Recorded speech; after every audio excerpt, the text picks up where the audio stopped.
Bismillahirrahmanirrahim.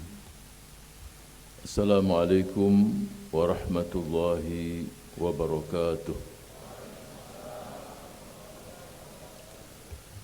Alhamdulillahil qail fi kitabihil karim wa qul i'malu fasayarallahu amalakum wa rasuluhu wal mu'minun wa saturadduna ila alimil ghaibi wasyahadah فَيُنَبِّئُكُمْ بِمَا كُنْتُمْ تَعْمَلُونَ أشهد أن لا إله إلا الله وأشهد أن محمدا رسول الله صلى الله عليه وآله وسلم اللهم صل وسلم وبارك عليه وعلى آله وصحبه وسلم ومن تبع هداه إلى يوم الدين فقد قال الرسول صلى الله عليه وسلم خيركم anfa'ukum linnas.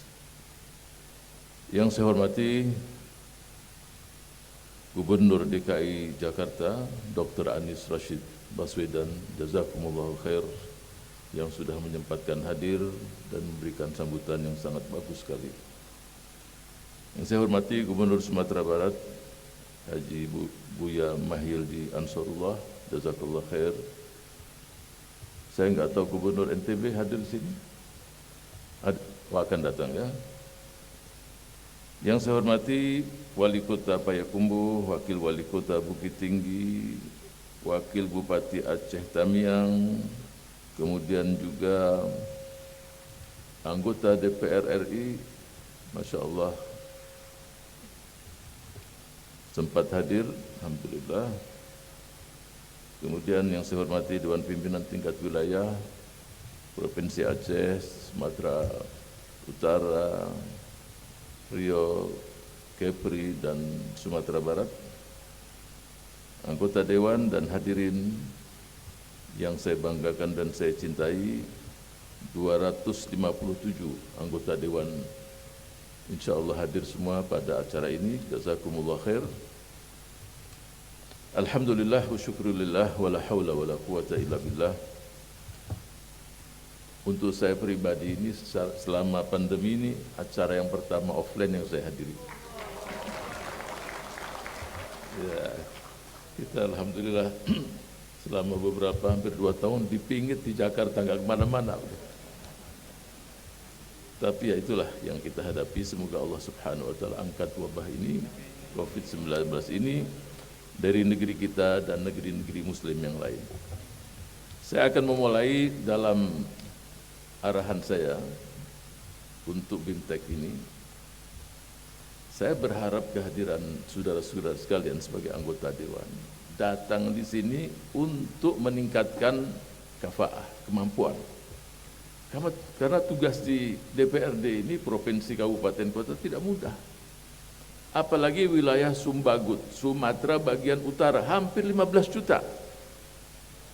Kalau DKI sendiri hampir 15 juta juga. Itu tidak mudah. Harus mendengar aspirasi masyarakat, keluhan masyarakat, keinginan masyarakat, keluh kesah. Sebagian masyarakat kita ini sudah merasa tidak ada harapan di negeri ini, gelap semuanya. Kalau saudara-saudara mampu memberikan secercah cahaya harapan, luar biasa itu. Sedekah jariah. Yang sedih tersenyum, yang menangis berhenti menangis. Basisun minan nur khairun min dhulmatin halika. Secercah cahaya jauh lebih bagus daripada gelap tidak ada cahaya sama sekali. Wa khutuwatun muta'assirah khairun min waqfatin zabitah. Berjalan walaupun tertatih-tatih jauh lebih bagus daripada berhenti stuck, tidak ada gerakan sama sekali. Wa ilmun qadilun khairun min jahlin murakkab. Saudara sampaikan, walaupun ilmu sedikit jauh lebih bagus daripada kejahilan yang bertumpuk-tumpuk. Tingkatkan kafaah tadi, kemampuan tadi. Jadi anggota dewan yang kemampuan masalah budgeting, pengawasan, regulasi kuat di situ. Berikan kritik konstruktif pada pemimpin di daerah. Jangan sekali-kali menyerang pribadi. tapi kritik konstruktif. Allah Subhanahu wa taala memerintahkan Firaun, memerintahkan Musa dan Harun ke Firaun, faqula lahu qawlan layyinan. Ini Firaun, tapi katakanlah kepadanya kata-kata yang santun, mudah-mudahan dia sadar, dia ingat. Dan juga untuk nasional juga anggota Dewan kita DPR RI, jangan serang pribadi. Buktikan bahwa PKS mampu membangun etika politik yang bagus. Kita ingin PKS jadi berkat bangsa ini.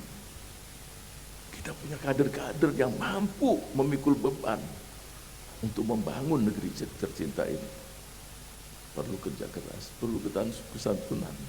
Yassiru wa la tu'assiru wa basyiru wa la tunafiru. Itulah pesan dari baginda Rasul sallallahu alaihi wasallam. Berikan kemudahan, berikan kabar gembira kepada manusia. Jangan persulit orang. Kalau ada kemudahan berikan. Dan jangan sekali mengatakan saya tidak mampu. Itu kata-kata yang lemah sekali. Insya Allah siap. Jadi mereka punya kepercayaan bahwa anggota dewan kita, kader-kader kita mampu menyelesaikan masalah. Dan saya yakin, wa man yattaqillaha yaj'al lahu makhraja wa yarzuqhu min haitsu la yahtasib. Kalau kita bersandar pada Allah, bertakwa, pasti akan jadikan jalan keluar. Man i'tamada ala malihi qalla wa man i'tamada ala jahihi dhalla wa man i'tamada ala aqlihi dhalla. Wa man i'tamada ala aqlihi dhalla, jahihi dhalla, malihi qalla. Yang bersandar dengan hartanya, dia menganggap APBN kita besar, ini besar, semua kuat. Dia pasti secara individu maupun negara pasti akan kurang, tidak akan cukup.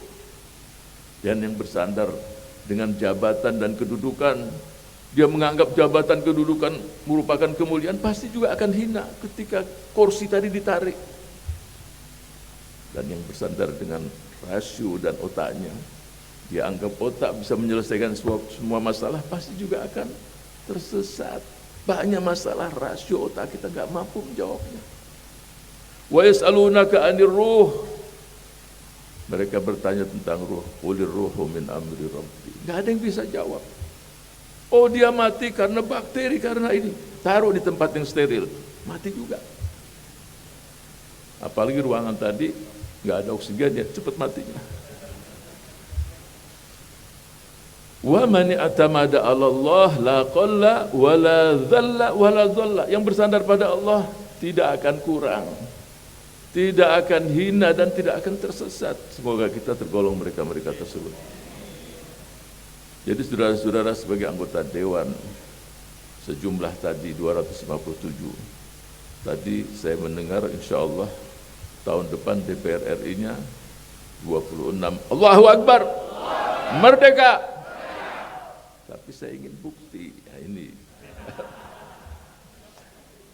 Tapi saya yakin antum sekalian, ikhwah dan akhwat, mampu untuk mewujudkannya biidznillah. Siap untuk mewujudkannya? Siap? Allahu Akbar. Kalau kita semangat, nggak ada yang tidak bisa. Oleh itu Umar bin Abdul Aziz mengatakan, hammu bil umuril aliyah. Kalau punya cita-cita yang tinggi,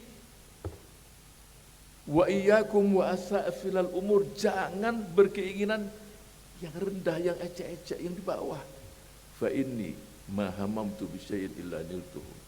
Aku kalau punya keinginan, aku mau mampu untuk merebutnya. Siap merebut RI 1 di negeri ini? Siap. Harus begitu. Terus kalau nggak dapat ya RI 2, biasa aja. Jadi tenang aja. Kalau RI 2 nggak sanggup, RI 3, apa itu? DKI Jakarta. Jadi yang penting punya semangat. Harus. Allahu Akbar. Wah, walaupun dari belakang tapi menguasai juga takbirnya. Jadi semangat. Ambil pelajaran dari hijrah Rasul sallallahu alaihi wasallam. Bagaimana semangat, tapi semangat tidak cukup. Nah, ini sekali lagi, siap 26, DPRD 500, itu bagus semuanya. Tapi apa strateginya? Ya, harus ada. Dan itu diberikan contoh oleh Rasul kita sallallahu alaihi wasallam. Semangat hijrah luar biasa. Dan Rasul mampu untuk hijrah terang-terangan. Gak ada yang bisa menyentuhnya. Tapi memberikan kepada kita pelajaran. Bagaimana strategi hijrah? Hijrah ke arah utara. Tapi keberangkatan pertama ke Jabal Thawr itu arah selatan, bukan arah ke Madinah. Dan 3 hari di situ.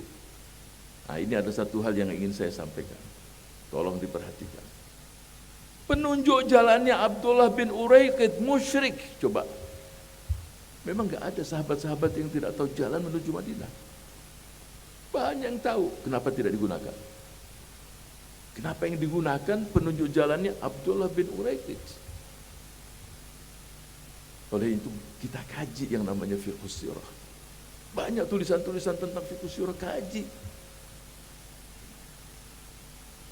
Bagaimana baiat yang diambil oleh Rasul, posisinya di sini, di Mekah, di Mina, di penghujung, itu semua punya arti dan makna.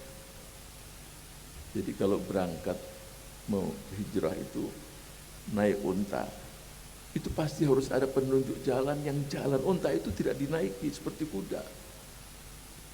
Kalau jalannya unta seperti kuda cepat, bubar yang di atas. Yang di atas unta itu terlempar sana sini. Dia sesuai dengan yang membawanya. Ketika Abdullah bin Uraiqid yang membawa, yang melihat pasti mereka tahu di belakangnya bukan Rasulullah sallallahu alaihi wasallam. Non muslim, musyrik. Kemudian 3 hari, kemudian suplai makanan. Sudah diberikan makanan, disampaikan konsumsi untuk di Gua Thawr.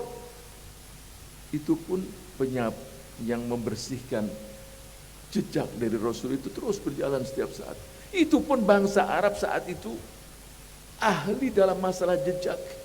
Sampai dia katakan di depan Gua Thawr, mengatakan jejak yang kita cari terakhir berhenti di sini. Coba. Sehingga Sayyidina Abu Bakar Siddiq mengatakan kalau mereka memandang ke bawah saja kelihatan kita. Jadi luar biasa. Kalau sekarang sudah ada koordinat dan semuanya, tapi mereka saat itu sangat mampu. Jadi bangun strategi. Olehnya itu tidak cukup hanya iradah, tetapi yang penting setelah itu idarah. Bagaimana memanage strategi tadi sampai mencapai tujuan. Kemudian saya inginkan yang terakhir untuk anggota dewan. Ini juga kita ambil dari hijrah Rasul sallallahu alaihi wasallam. Husnul tadbir. Sangat indah menyajikan program-program partai ini. Sangat luar biasa menyajikan Islam sebagai rahmatan lil alamin, visi Partai Keadilan Sejahtera 2020 2025 rahmatan lil alamin. Sajikan. Dan perlu kehati-hatian. Ini saya ingatkan untuk anggota dewan. Karena yang tidak ingin dengan PKS untuk menjadi partai besar banyak. Olehnya itu saya ingatkan, kalau menerima telepon, memang kita pelayan rakyat, betul. Tetapi kalau telepon yang tidak dikenal, tolong dibalas dulu. Siapa gerangan Anda? Siapa ini? Telepon dari siapa ini? Jangan buru-buru diangkat.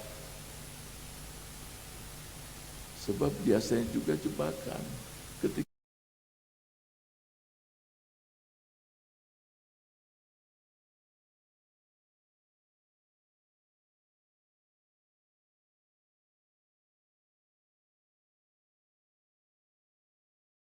terima untuk menekan Partai Keadilan Sejahtera. Hati-hati masalah ini. Ini terjadi, tapi alhamdulillah sebagian teman-teman kita sangat safety, cepat ditutup. Ini permainan-permainan kotor. Ya, saya ingatkan Subagud bagian utara, dan saya akan ingatkan, saya akan perintahkan sekjen secara nasional. Mereka tidak ingin kita jadi besar, tapi kita yakin mereka tidak ingin.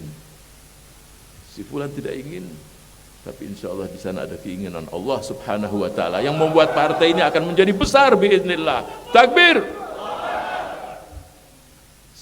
sajikan program partai, sajikan Islam rahmatan lil alamin dengan indah. Saya kasih contoh sederhana. Seorang ibu rumah tangga punya keinginan untuk memasak, dia pasti. Karena suaminya memang hobi makan di rumah.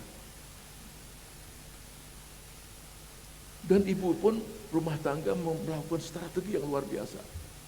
Sebab si suami itu maunya sarapan sate, nanti siang ayam panggang, malam apalagi.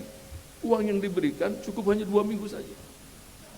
Berarti kan dia harus putar otak ini untuk bagaimana berpolitik. Nah, ini ibu-ibu rumah tangga melakukan siasat juga. Anggaran yang pas-pasan, tapi keinginan suami yang luar biasa. Tapi tidak cukup hanya keinginan. Dia harus mampu memasak dengan sebaik-baiknya.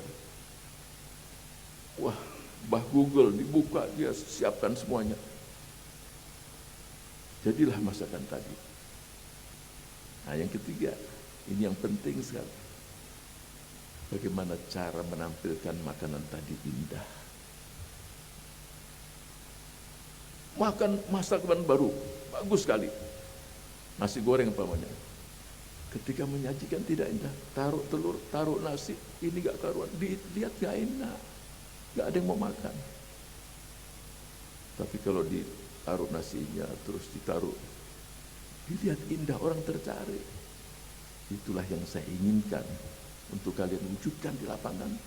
Bahwa inilah Partai Keadilan Sejahtera yang sanggup mewujudkan nilai-nilai Islam, nilai-nilai nasionalisme, nilai-nilai kebangsaan, dan nilai-nilai yang menyatukan seluruh anak bangsa ini. Siap mewujudkannya? Takbir! Jadi pekerjaan tidak mudah. Bagaimana melayani rakyat, menyampaikan aspirasi mereka, bagaimana memberikan kritik konstruktif kepada pemerintah. Datangi juga pemimpin-pemimpin daerah, ada yang diberikan, ada yang didatangi secara, sehingga kita mampu mewujudkan sesuatu yang diimpikan, dinantikan oleh para pendiri bangsa ini ke depan. Amin ya rabbal alamin. Saudara-saudara sekalian, saya berharap dengan memohon kepada Allah Subhanahu wa taala dan mengucapkan bismillahirrahmanirrahim. Dengan mengucapkan bismillahirrahmanirrahim, BIMTEK, anggota Dewan dan DPR RI seluruh wilayah Sumatera bagian utara, dengan resmi saya nyatakan dibuka. Ditandai dengan pemukulan gong. Dan saya berharap dan memohon kepada Allah Subhanahu wa taala juga, semoga seluruh yang kita lakukan secara individu maupun secara kolektif, semoga semuanya diberikan keberkahan kepada Allah Subhanahu wa taala. Dan terus jaga protokol kesehatan, semoga kita senantiasa mendapatkan taufik dan lindungannya. Liburan asyik di tepi pantai, semakin nikmat membakar ikan. Anggota legislatif adalah etalase partai, harus selalu rahmah dan membanggakan. Wassalamualaikum warahmatullahi wabarakatuh. Waalaikumsalam warahmatullahi wabarakatuh.